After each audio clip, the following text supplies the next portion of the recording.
Bonjour et bienvenue dans cette nouvelle vidéo. Alors dans cette nouvelle vidéo, je vais vous parler de l'entreprise Michelin, une entreprise qui est appréciée des investisseurs particuliers notamment. Alors cette vidéo elle est faite à titre informatif et éducatif uniquement, à aucun moment c'est un conseil d'achat de ma part, vous êtes le seul responsable de vos investissements. Alors c'est une entreprise qui est assez ancienne au niveau de l'historique puisqu'elle a été créée en 1889.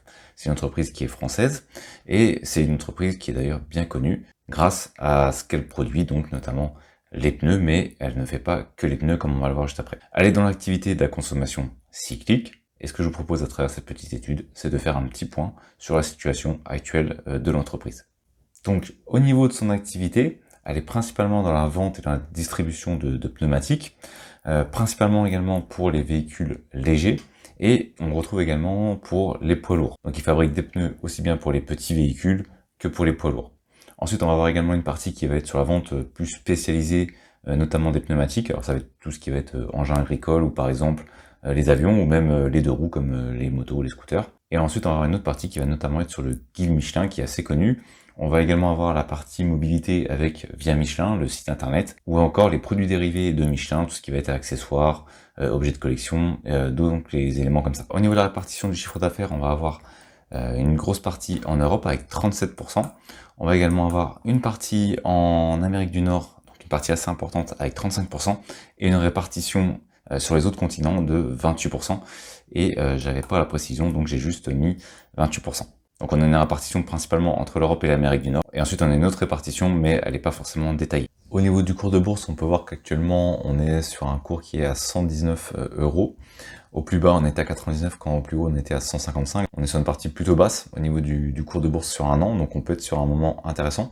Si on regarde l'évolution sur les dernières années, eh bien on a eu pas mal de variations, donc que ce soit à la hausse, à la baisse.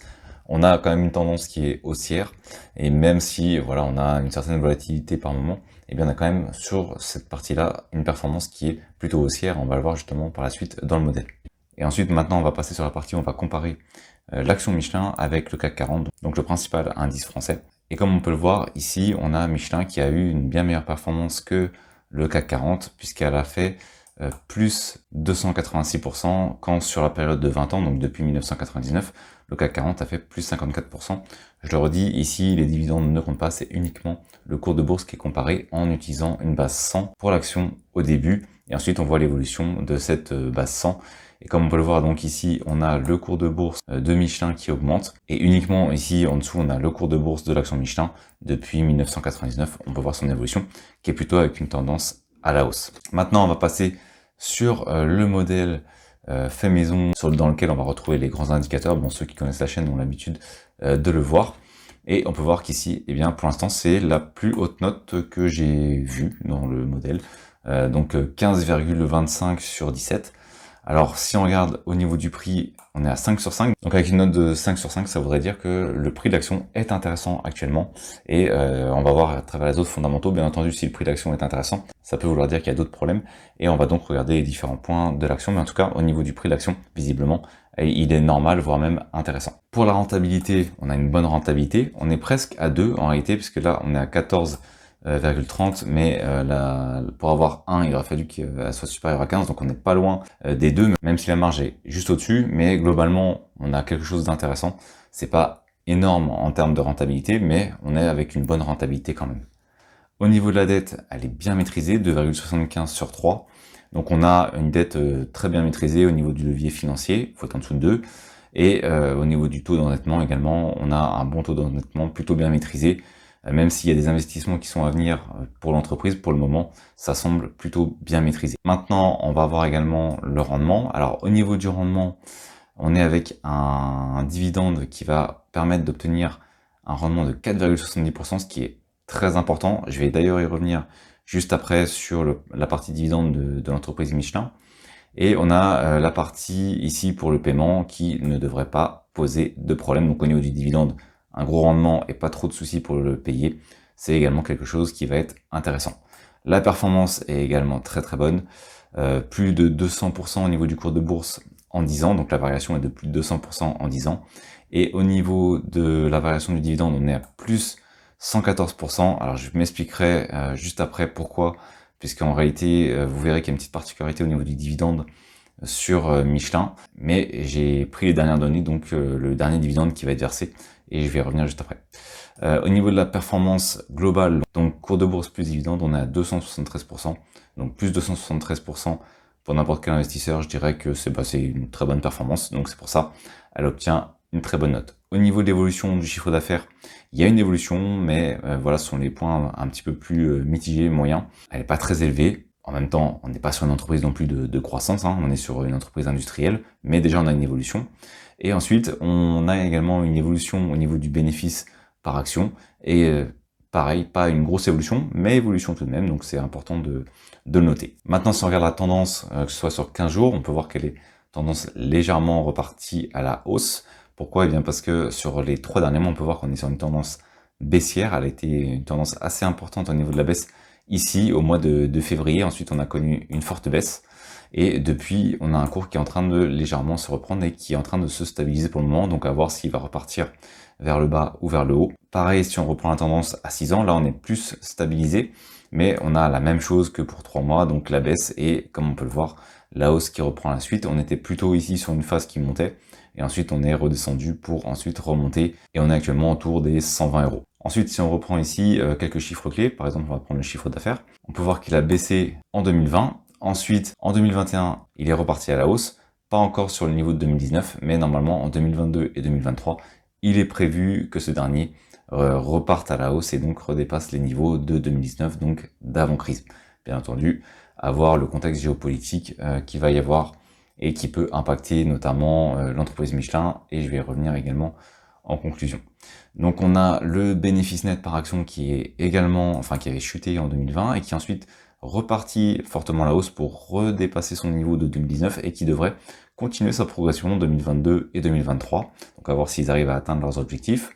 Au niveau du levier financier, j'en ai déjà parlé, il est plutôt bien maîtrisé, il a toujours été plutôt bien maîtrisé même, et il est actuellement en baisse, donc l'objectif c'est d'être en dessous de 2.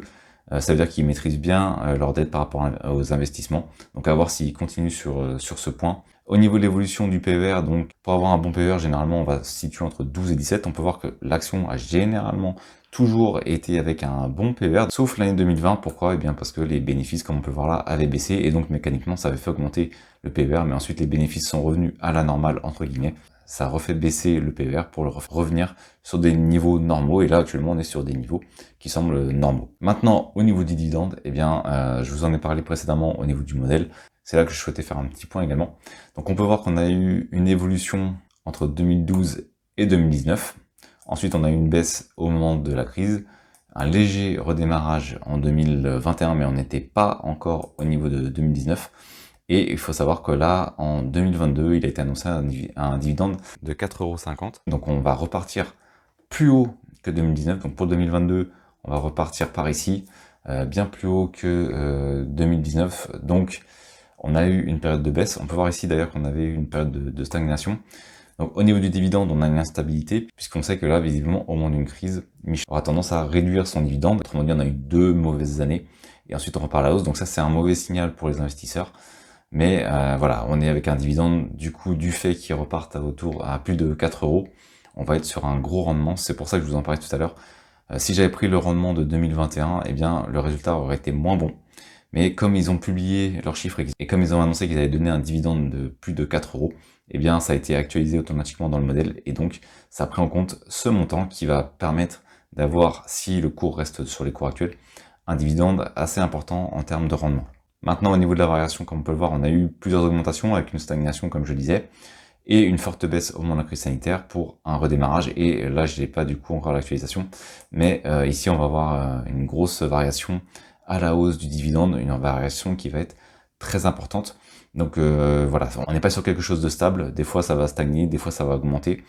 Globalement, ça a quand même fortement augmenté si on reprend sur une période de 10 ans, puisque si on reprend le dernier dividende, on va être à 4,5. Mais voilà, faut savoir qu'on peut avoir des trous d'air au niveau du versement du dividende. Et pour quelqu'un, pour un investisseur qui vise vraiment le dividende et le rendement et le revenu par le dividende, ça peut créer un problème au niveau de ses revenus si le dividende a une grande importance pour lui.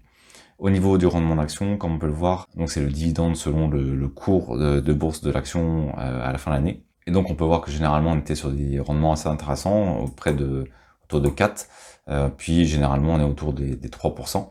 On avait rebaissé avec la crise sanitaire autour des 1 à 2, et là avec le dividende qui repart à la hausse, on est à plus de 4% cette année si on achète au cours actuel, donc à voir effectivement si le cours repart à la hausse ou pas par la suite. Pour quelqu'un qui a racheté une action en 2012, eh bien on peut voir qu'actuellement, si on part sur le dividende de 2021, on sera à 4%, mais comme je l'ai expliqué, comme celui de 2022 va être très important, on va remonter à plus de 8% pour quelqu'un qui a racheté une action en 2012, donc forcément, s'il n'a pas vendu au niveau de 2020 et 2021, eh bien il va repartir à plus de 8% cette année, donc il faudra avoir eu de la patience si on avait eu une action Michelin et ne pas l'avoir vendue au moment de la crise sanitaire. Mais globalement, on peut voir qu'on a quand même une évolution en montée au niveau de l'action, à part avec le trou d'air, mais ça rejoint ce que je dis depuis tout à l'heure au niveau du dividende de Michelin. Au niveau de la tendance, on avait une tendance à 5 ans qui était remontée très haut. En effet, on avait dépassé les 150 € au niveau de l'action, puis on a eu une chute, puis on est revenu à peu près, là on est sur la tendance à 5 ans, donc on est sur quelque chose de normal. À 10 ans, on est juste en dessous de la tendance, on doit être par là, et au niveau de 20 ans, on est légèrement au-dessus de la tendance. On a donc ici, on pourrait dire, une tendance qui montrerait qu'on est sur un cours qui est à peu près sur son prix, entre guillemets, normal. Donc si on se base là-dessus, ça peut également être intéressant au niveau de l'entreprise Michelin. Alors si je dois résumer la situation avec Michelin, alors pour faire simple, alors bien entendu c'est ni un conseil d'achat ni un conseil de vente, vous devez faire votre propre analyse avant d'acheter ou de vendre l'action Michelin. Ici je vous ai remis l'investissement qu'on aurait fait de 1000 € en 2011 et voir l'évolution de ce dernier avec dividendes cumulés. Eh bien on serait à 3244 € pour un investissement de 1000 € il y a un peu plus de 10 ans. Donc voilà, on serait sur une belle évolution. On aurait donc triplé notre résultat pour une action qu'on a rachetée en 2011. Donc moi je trouve que c'est un très bon résultat au niveau de l'entreprise Michelin. Donc on va reprendre les points un par un. Donc on a l'action, le type d'action, on est sur une action qui est performante. Pour moi c'est une action qui est performante, on l'a vu au niveau de la partie performance. On est à près de 270% si on cumule les dividendes notamment, sur une dizaine d'années, donc on est sur une très belle performance. Au niveau du prix d'action, il est normal, voire même intéressant.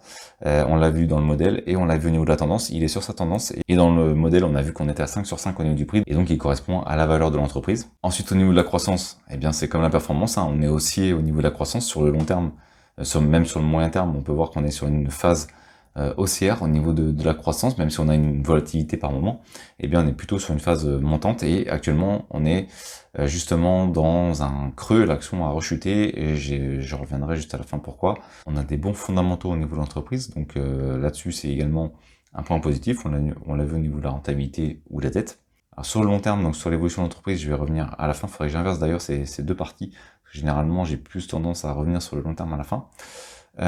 Et au niveau du dividende, eh bien comme je l'ai dit, là c'est le point qui est pour moi négatif, puisque le dividende est instable. On a vu qu'il pouvait stagner, qu'il pouvait baisser, qu'il pouvait remonter, et qu'en cas de crise, de toute façon, on allait avoir une chute du dividende. Donc pour quelqu'un qui accorde une grosse importance au dividende, eh bien ça peut poser un problème d'instabilité avec ce dernier, puisqu'on peut avoir une baisse, et on sait que même généralement en cas de crise, d'ailleurs j'aurais pu remonter avant au niveau des dividendes, il y avait déjà une certaine instabilité avant les années 2010 au niveau du dividende de Michelin. Donc voilà, ça peut être un point négatif, en tout cas pour moi c'est le point négatif de l'action, mais faut pas oublier non plus toutes les qualités à côté de l'action. Au niveau du long terme, moi je suis plutôt positif, même si à court terme, il risque d'y avoir quelques turbulences. Alors l'action a chuté, notamment Ferry, parce qu'il y a tout un contexte, et notamment ils avaient publié leurs résultats, et ils avaient précisé que voilà, il y avait tout un contexte qui pouvait poser problème pour la croissance de l'entreprise. Notamment on a l'instabilité sanitaire qui est toujours en cours. On a la crise du transport, notamment maritime, qui peut leur empêcher d'avoir les approvisionnements dont ils ont besoin pour faire tourner l'usine. Justement, ils ont certaines usines qui ont fermé en mars du fait de la crise géopolitique, du fait également qu'ils n'arrivaient pas à avoir les matières premières. Donc ils ont, je crois que c'est une usine, alors je sais plus si c'est en Ukraine ou en Russie, ils en ont une qu'ils ont fermée, je crois que c'est en Russie. Ils ont fermé une usine en Russie également. Ils ont le problème de l'inflation avec les matières premières qui augmentent, l'énergie qui augmente donc pour leurs usines. On a également des problèmes de logistique. Il y a tout un ensemble voilà d'impacts, que ce soit au niveau de l'inflation, au niveau des matières premières, au niveau de l'énergie, au niveau également de la pénurie des chauffeurs, au niveau des transports. Bref, il y a tout un contexte qui peut faire que l'action va éprouver des difficultés par la suite. Bon, eux sont plutôt confiants sur la suite, alors à voir, c'est eux qui ont toutes les données nécessaires. Donc pour moi, sur le court terme, voire même moyen terme, il peut y avoir des turbulences du fait des problèmes que je viens d'évoquer. Mais sur le long terme, je pense que c'est, bah voilà, les pneus, on en a toujours besoin, donc il faut toujours renouveler ses pneus. Après, au niveau du guide Michelin, ça reste quand même une référence. Ils ont également la partie cartographie avec via Michelin. Voilà, il y a quand même des choses intéressantes, même si la partie la plus importante, ça reste la partie pneumatique. Alors moi, en tout cas, pour l'entreprise Michelin, ça a été une bonne surprise, notamment au niveau du modèle. Je pensais pas qu'elle serait aussi haut, même si je me doutais que c'était une bonne action. Le principal problème, donc, c'était la partie dividende. Et là, bien entendu, ça va dépendre de chaque investisseur. Alors, c'est la fin de cette vidéo. Merci d'avoir suivi jusqu'à la fin. Si elle vous a plu et que vous la trouvez utile, vous pouvez ajouter un pouce bleu pour améliorer sa visibilité. Et abonnez-vous à la chaîne pour ne rien manquer des prochaines vidéos. Vous pouvez également répondre à la question du sondage qui se trouve dans la description et elle permettra de déterminer les prochains sujets qui vont être évoqués sur la chaîne. Merci et à bientôt.